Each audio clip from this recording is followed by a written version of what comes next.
This is the season finale of Suits. It's the moment you've all been waiting for. Will Mike Ross become a lawyer? We're talking about it here and next. You're tuning into the destination for TV superfan discussion, AFTERBUZZ TV. And now, let the buzz begin. I love this song so much. It brings me so much joy, Steve. Remember back in the day when I didn't do this? Yeah. There are also 4 people consistently on the panel. Yeah, but you know, we don't need that. We got shoulder movements now. That's all we got. That's all we got in this world of this life of sin. It's me and my boy Steve. Hey! Thank you for joining us here at AFTERBUZZ TV's coverage of Suits Season 6, Episode 16, Character and Fitness. I'm your host, Steve Kaufmann. You can find me on Twitter at Steve Kaufmann. That is Kaufmann, but I'm not alone. Hello, everyone. I am Tiona Hobson, and you can find me at the Tiona Hobson. Nothing has changed. The names are still on the wall. We are still the law firm of Kaufmann, Ike, Hobson, and Brazier. We're just missing a couple. They went on vacation. They went to Chicago, where apparently you can just do whatever you want law-wise. Which I think we should all go to Chicago. Yeah. We should all go to AFTERBUZZ TV Chicago. Mm-hmm. You just kind of cover Suits. From there. I get it. We're closer to Canada where they shoot. It'll all work itself out. I get it. You know? It's sensible. Yes. Episode 16. We're done with season 6. We are done. How are we feeling? I have mixed emotions because I love this show, and tonight's episode gave me so much anxiety and joy and sadness. It gave me all the feels. I got all the feels in tonight's episode, so it's the perfect way to finish off a season, I think. I think that's how I've been feeling too. I think these 6 episode these 6 episode mini seasons they do in the winter are kind of hit or miss for me. Mm-hmm. This one wrapped it up pretty nice. Yeah, it because there was only 6 episodes, it made the writers have to cut the BS, you know? Mm-hmm. They had to get straight down to the point. We had to get this storyline wrapped up in a pretty little bow in a shorter amount of time. I feel like sometimes with longer seasons of shows, you get stuff dragged out and you get those filler episodes. And during this 6 episode season, I don't think we had one filler episode, which was great. That's what I like about a 16 episode season. Yeah. Just like, no. We don't have time for that. We really do not have time for filler episodes. Let's do this. And all of this happened, like the 6 episodes, it took us 6 weeks, but in real time on their show, it was probably 2 weeks? Like how much time passed by? Not a long amount of time. I do want to point out a good pun.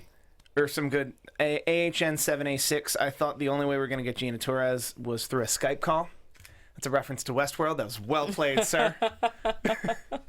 Good job, sir. I didn't watch Westworld, so I don't know. She Skyped someone in the pilot of Westworld. Oh, okay. That's not...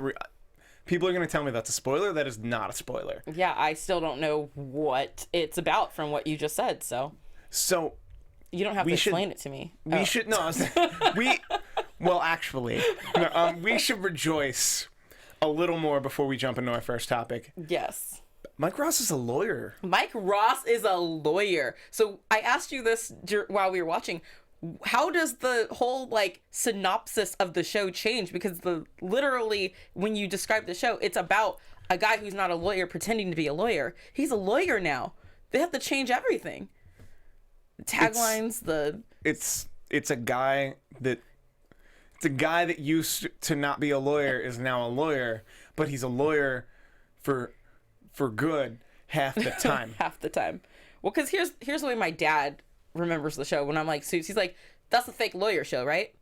Like, that's how people associate the show. And so now he's not a fake lawyer anymore. I'm excited to see what changes that brings and how he copes with this life of hey, I don't have any secrets anymore. I also, before we jump into it, I want to say moving forward that this is... The way they're setting themselves up for season 7 is a bit of a second life if done correctly. Yes. Because then you can be obviously not a by the numbers lawyer show, but the season long arcs aren't the big mystique of the show. Yeah. And there have been some shows on the USA Network, including Burn Notice, that have gone seasons beyond the initial conceit. Burn Notice he was a burned spy, and he was trying to find out who burned him, and he found out who burned him and why, and then it went for like 2 more seasons. And it was great. Yeah. It was great. I loved every minute. But like, we're at a place with Suits where that can also happen, and I'm excited for just true longevity. Yes. In the show. So now that we feel good. Now that we've got you on a high. Let's get sad. Boom. Lewis and Tara. So sad. Lou Tara? We never came up with a ship name for them. No, because we knew that Lewis would find a way to mess it up. I almost said the F word. So, you think this is Lewis's fault? I think that it's both of their faults. I think that they rushed into something without really knowing each other. I love that Lewis came clean with her. I get that her reaction wasn't the best. But Lewis, I think I can understand why he was mad at her for, basically kind of doing the same thing. But the difference is Lewis had already said, I'm going to put that behind me. Yeah. So you cannot then reach back into the dirty clothes basket and bring out the dirty laundry on her. Like, you knew about it, you chose to accept it and to say, okay, that's your past. We're moving forward. We're creating a future together. So then to bring that up in an argument isn't fair at that point. So I understand why she was very upset, but then I didn't really buy her full excuse for why she was breaking up with him. So see how I'm conflicted here? I'm very conflicted, but at the same time, it's one of those things where logic didn't apply. Yeah. And then they suddenly applied logic, and we're like, wait, come back. Wait. And if this is also that she can stay on Arrow, guys, I don't need her on Arrow. I need her on Suits. I've brought this up a couple times. She's on Arrow right now. She's Prometheus. Oh. No, I'm making that up. Spoiler. No, I'm just kidding. I feel like that's... I've only seen 8 episodes of this season, but I'm pretty sure she's Prometheus, and everyone around here has told me I'm crazy. I can't wait to see that. Or Prometheus is a robot, and she controls the robot. He's Kryptonian. You can be Kryptonian now, right? Okay. Wrong show. Back to Suits. Wrong show. I think this... But I do think that actress is going to need some time off for whatever her character is over on Arrow. Also, I think the way the partnership of Pearson Specter Lit ended this episode, it seems like Lewis is going to have a bit of a fight with Harvey coming up. Yeah, it does. Over we're both managing partners. Oh, JK, I take Jessica's office and her name off the door. Which, by the way, this is season 6. Her name. You could argue that if Harvey's stepping up to be managing partner and taking over her desk, that if they start season 7 and her name's not on the door, you would argue within a full season the name changed again. I don't know. Which I believe the prophecy stays true. Specter and Lit, like, we've always had 3 names. Well, no, we haven't always had 3 names. I take that back. But since we've had 3 names, it just has a very nice ring to it. I agree. And going back down to just 2, I don't know how I feel about that. Clearly, at some point, like, this is prediction territory, and I'm not talking next season, maybe the season after. At some point, it's going to be Ross on the door, too. Just, that's how much they love him. Yeah. But that's way in the future, so I'm like, for a while, it could just be, like, Specter and Lit. I'm okay with that. I like 3 names. Do. I agree, but Jessica Pearson's not there. She's not coming back. I know. She's disbarred in New York, I think. Well, not officially. Probably, likely. So... But they could she could open a Pearson Specter at Chicago. She's not disbarred in Chicago. That could work. To talk about Tara and Lewis some more, because we were having too good a time talking about other stuff. We keep trying to get away from it. So they're broken up now. Lewis, that having to watch him listen to that voicemail. Who breaks up with someone over a voicemail? I mean, it's better than a text message, but still, like, say it to my face. If you want to get rid of me, you're gonna have to say it to my face. Okay, Tiona. No, I'm kidding. Yeah, see, because then I'm gonna give you a look, and you're gonna be like, let me rethink my next words, because Tiona Hobson will not be dumped. Fair enough. I think... Do you read someone's face and then dump them? Is that how it goes down? I don't believe in dumping or dumpers or anything. I think mutual separations are fine. She dumped. People come to her about to dump her, and It got me first. I did it first. That's exactly what happens. A 15-second voicemail. I mean, it was... I don't want to say it was doomed from the start, but it seemed all a little too convenient and a little too fast. Yeah. And it was done in such a way that we hit a wall like 2 weeks ago. Where if you had asked any of us 2 weeks ago, we would have all been like, no, that's forever. That's forever. Lewis is moving on as a character. Like, everything's fine. Nope.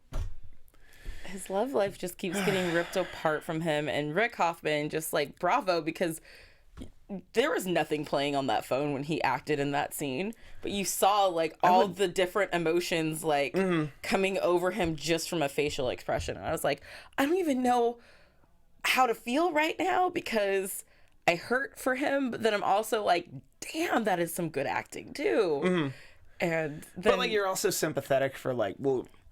he's hurt because he's hurt because he put himself out there, and that's kind of what love is. Yeah.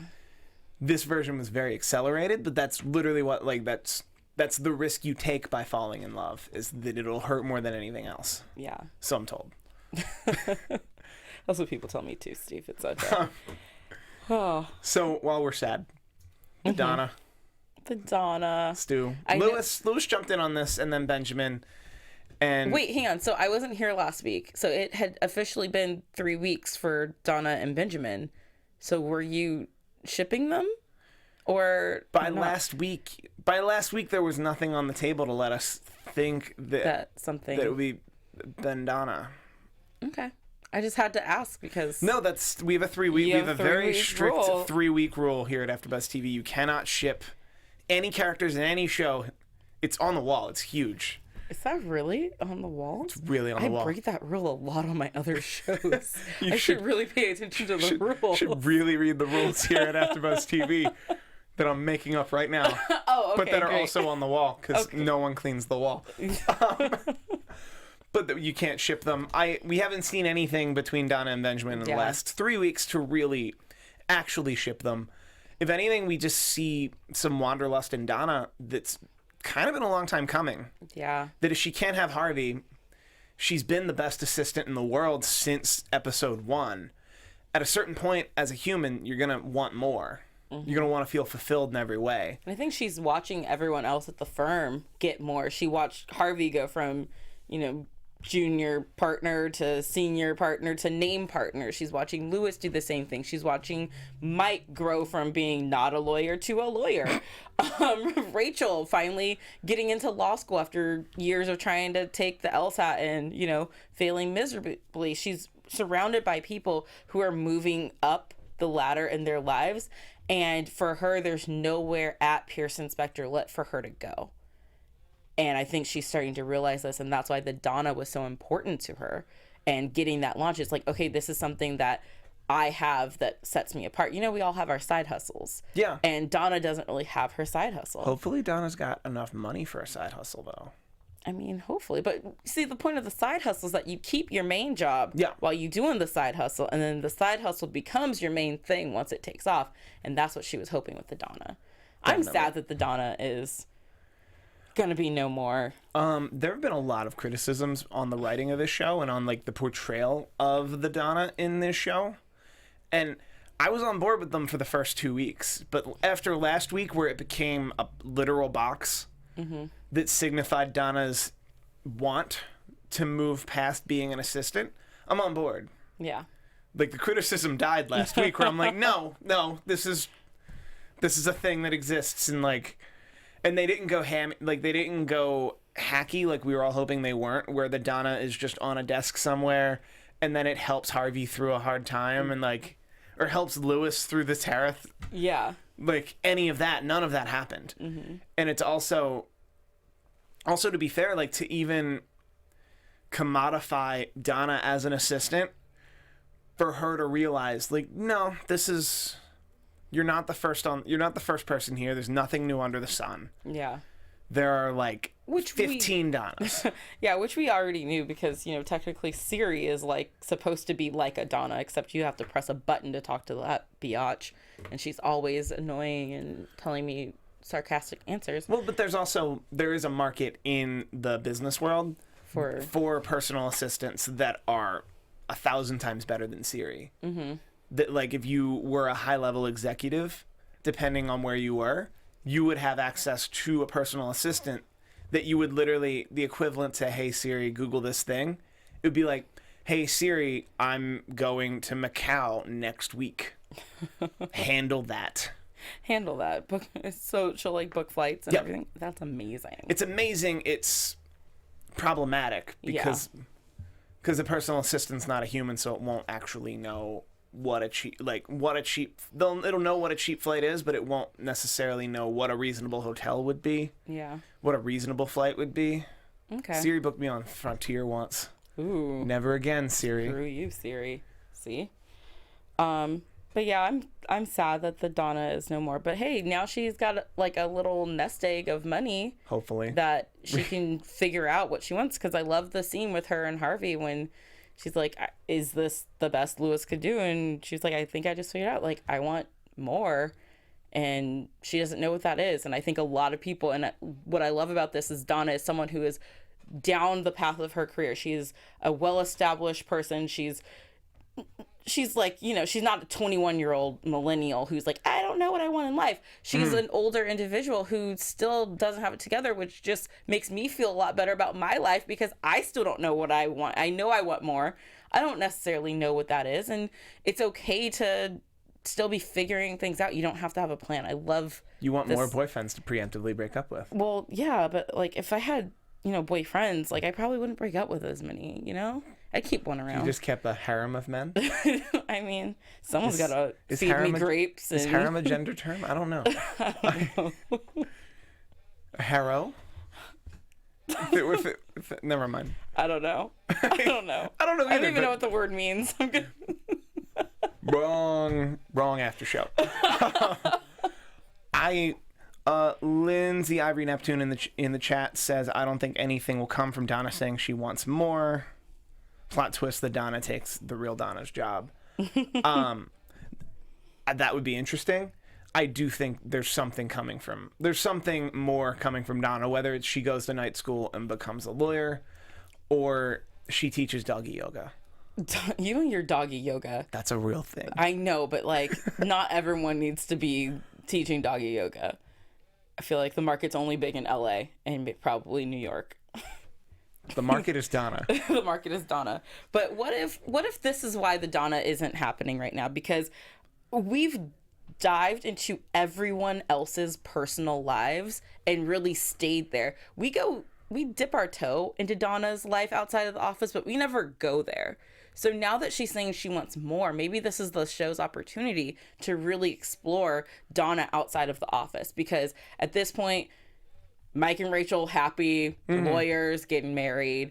Harvey, he's always going to be a head case. Like Lewis, this season he got, you know, another love and that didn't work out. So I think it's time we shine some light over to Donna as well. She's been there just as long as these other people, and she's the one character that we know probably the least about in personal life.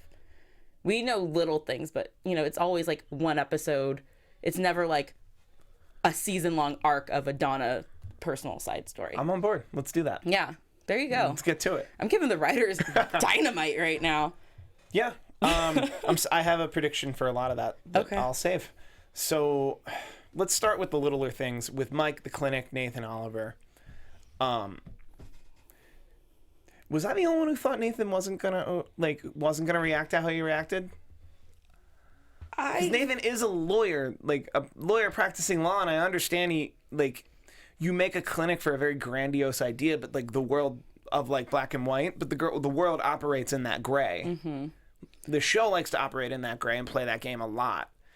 That I thought, I guess Nathan's response is just about right.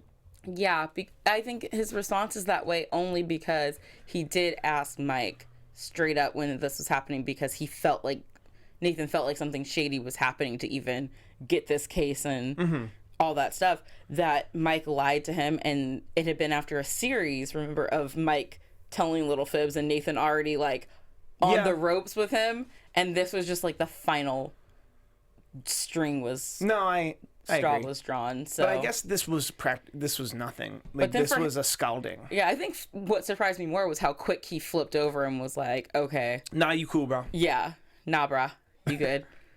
Nah, bro, we gonna get steaks later. Yeah, brah, sounds good. For real, bro. Yeah, brah. It's infectious. Call phone for help, guys. It's so many bits. So many things. I liked Oliver standing up for Mike and arguing for Nathan, and I think moving forward, this is gonna be the moment that Mike cites for Oliver.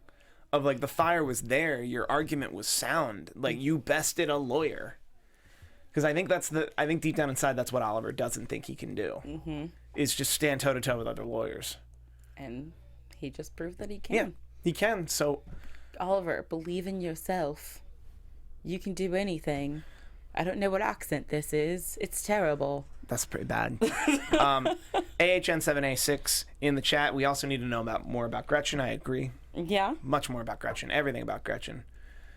How did Gretchen become so Gretchen? Not to brag, but this panel, years ago, in one episode, saw a screenshot of all the potential assistants for then Harvey, but it became Lewis. Gretchen, obvious choice. Yes. We all agreed. Not to brag. Not to brag or anything. Not to brag, but Steve's a pretty smart guy. we totally knew that. Steve the engineer had that. Yes. Nailed that. Nailed it. For real, brah. So, let's jump into the meat of it.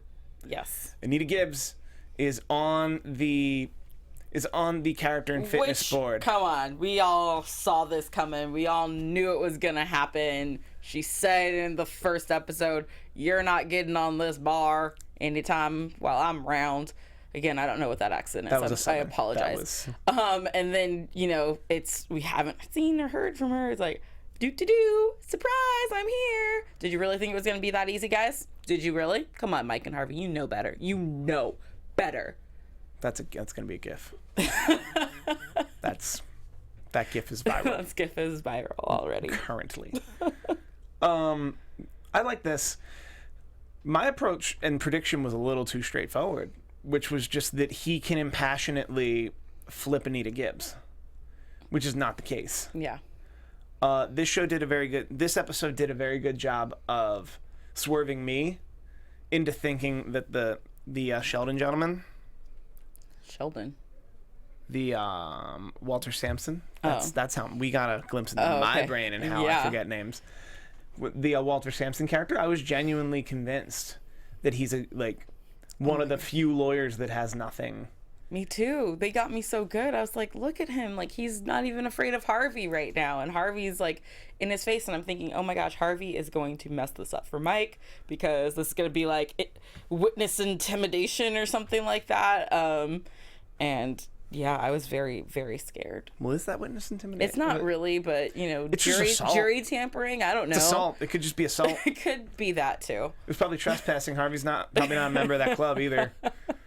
It's probably just like regular crimes. Just regular crimes happening that have nothing to do it's suits. Objection. It's got to be a fancy crime. It can't just be a regular crime on Suits. Harvey Specter don't do no regular crimes. He does some fancy ones. He does some white collar stuff. He colluded with businessmen while he was at that club that he trespassed in. Doesn't go down for trespassing. He goes down for some white collar stuff. Exactly. Or nothing, because he's Harvey Specter. I really enjoyed this. I think we were watching this together, and I think you and I were concerned at the right moment, because it was very early in this episode for them to be having a character in fitness interrogation, that we were all very, very concerned. Oh my gosh, I was sweating. I started sweating. I told you I was getting nervous. It was like because it was minute 15. It was already happening, and I'm like, is this MacGuffin? Like, it's like, you're not a lawyer. And how was everyone else on that board of people not questioning why Anita Gibbs was going so ham on him? Like, this is your first case, woman. You just got here. We've been doing this for years. Why you coming at this dude so hard right now? We ain't got these questions for him, and we're supposed to have done our research and figured out our strategies and whatnot. The woman who Anita Gibbs is left, that's exactly what she said. That's exactly. They cut the scene. Yes. But I agree, but I also think this, they mentioned it a couple times in this episode, that this is kind of a rubber stamp. Yeah. Like, to go through the character and fitness board, like, you either like go there and they're like, so have you been convicted of a crime? Keep in mind we already know. So answer that question how you will. You haven't? All right, cool. Like, it's kind of like a presidential cabinet pick. Oh, wait. Not anymore. Similarly. But like, sometimes the checks and balances are there, and I think Julius, of all people, did a great job of showing that, because the whole point of a board and a hearing and a trial, and like, we need to discover the truth and do all that, and like, all he needed to do was prove that Anita had no interest. Mm-hmm. But Anita needed to get thrown off that thing before they voted, because they needed a unanimous decision.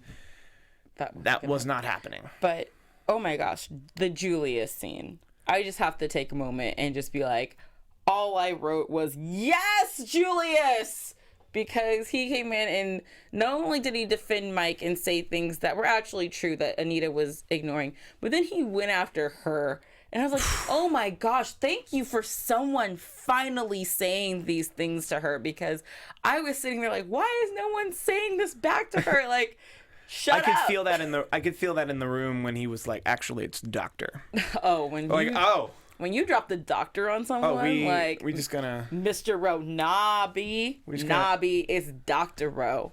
Get it straight. We're gonna take these gloves off real quick. Yes. And it's like, no, I'm a prison psychologist. I know what I'm talking about here. You are the one out of line.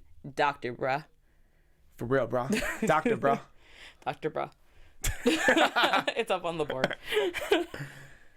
So yeah, I was very excited about the Julius scene, and I was excited to see Julius come back, because I do think that this part of the season, because it was so short, we did kind of gloss over the fact that Mike was in jail and that there were people around, and I feel like even though he got out, he still should have had to do some sort of like counseling or like community service. There was this whole jail thing going down all summer. Where he's like, he was in jail. Yeah, and then he's just like, he got out like a bunch, but like but he stayed in and he kept his morals, and like there's not a probation period or something. I know this is a moral philosophical discussion, but Julius's claim, like Julius being a true north, right is right, is easy to do when you're a prison doctor. Yes.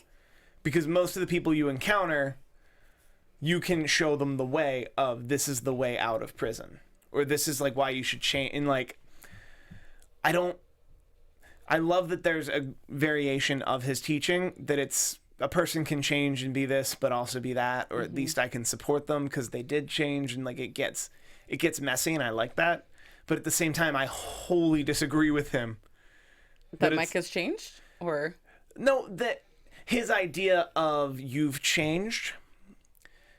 Well, first off, his idea of rehabilitation in our current prison system, and in the current prison system Mike Ross went into, is already a little antiquated, where it's like, well, then you're not gonna get that done. Yeah.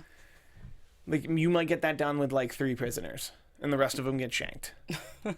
But like, well, actually, you do that with 5 of them, but 3 of them get shanked. But I've had this issue with that prison doctor, that I feel he holds such a moral superiority that it makes it hard for me to root for him. But even when he's saving Mike, like in the scene where he clearly lives upstate, because it took him all day to get there.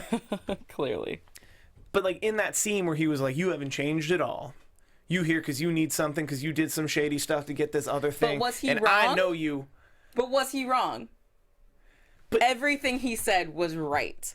But was Mike Ross wrong for doing what he did to get to where he was?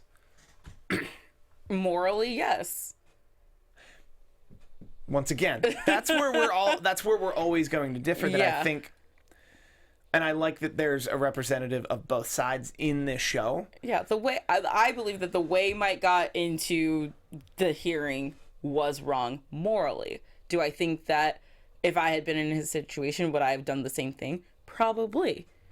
Doesn't mean like there's a right or wrong, and like every person's going to be in that situation and choose different paths and go through the morality of like, oh my God, is this the right move or not the right move? And it just felt to me like he was going down the same path that he had started on, which was, you know, a foundation of lies and manipulation to get to where he was. This time, hopefully, it works out in his favor. And I'm happy with the outcome of it, so I'm okay with it now. But before, I was a little not okay with it. And I'll be honest. But you're okay with him doing wrong because he's doing a greater good? It depends on which wrong and greater good. Mike Ross being a lawyer. Actually, you know what? I am a little pissed off at Mike because the whole time he said he was doing this, he said he would never go back to Pearson Specter Lit, and I believed him.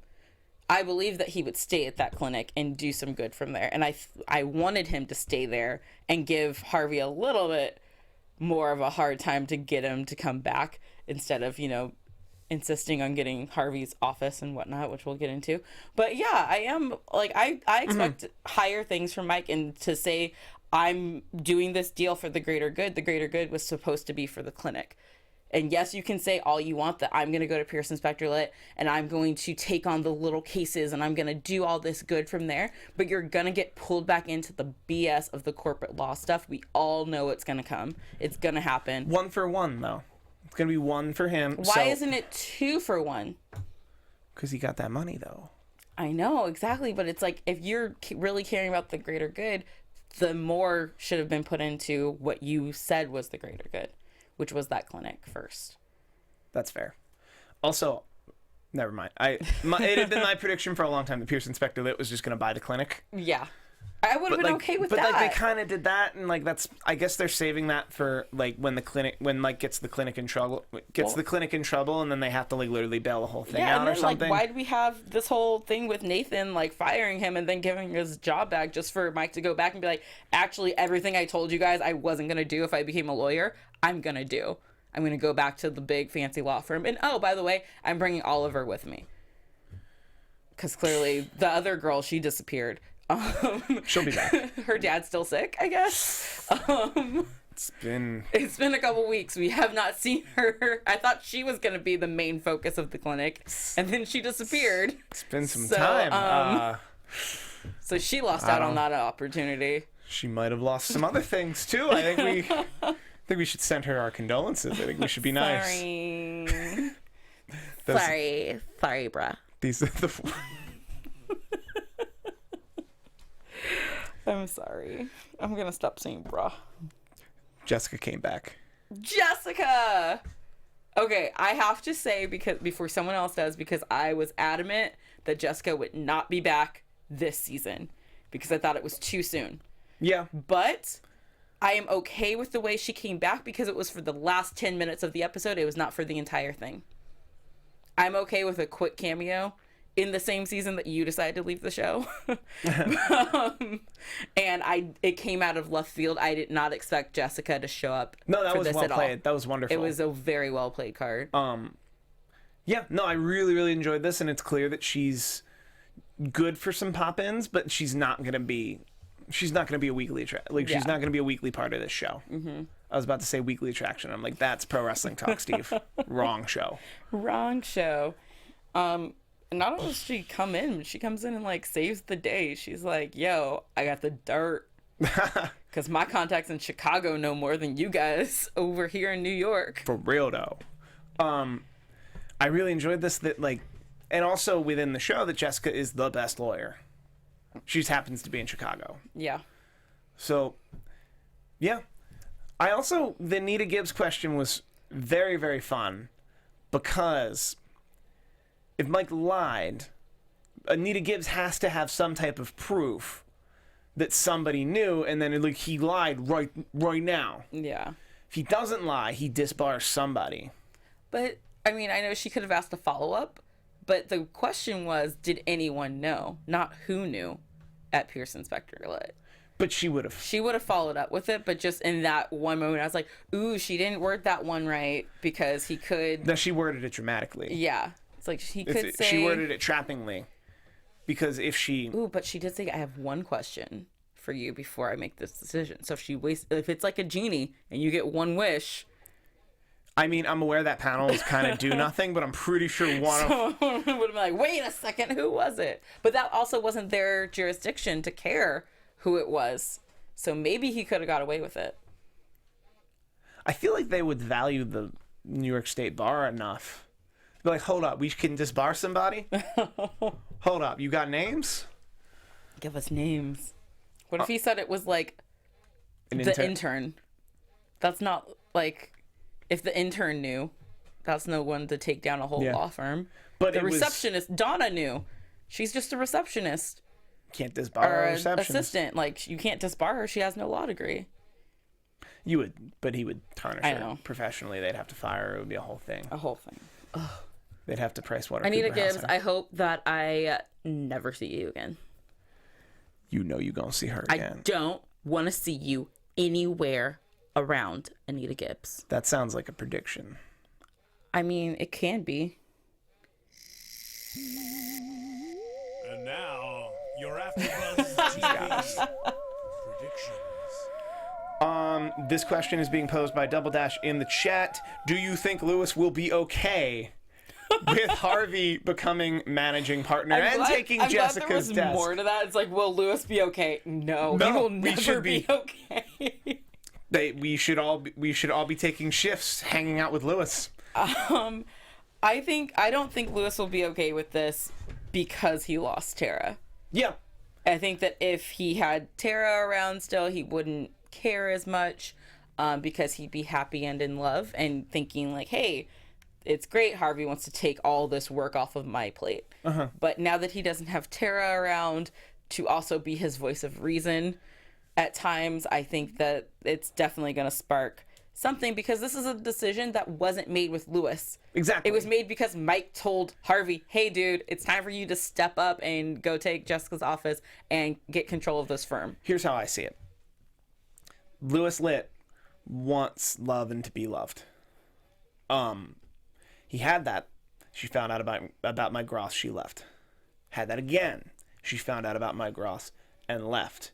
And in his darkest hour, in the other room, Mike Ross is with Harvey, convincing Harvey to take Jessica's desk and usurp all his power. It doesn't matter that all those people were correct. At some point, it's going to become Lewis versus Mike. Yeah. Because he's going to see Mike as a representation of everything that's actually standing in his way. And if told that way, it's not a rehash. Because it's like, no, especially if it happens while he's in this fragile state. Yeah. There's no, that's how I think that's the way to go. Also, the tagline for season 7 is too legit to quit. I'm predicting right now that Donna will quit. Ooh. Donna will quit, and I've jokingly said doggy yoga, but she's going to learn a trade or a skill. She's gonna have enough money. She's gonna have enough money to reinvest and make something of herself. She's gonna open up her own mud spa. So that, she already has the clientele for it. She knows Lewis will be her number one customer.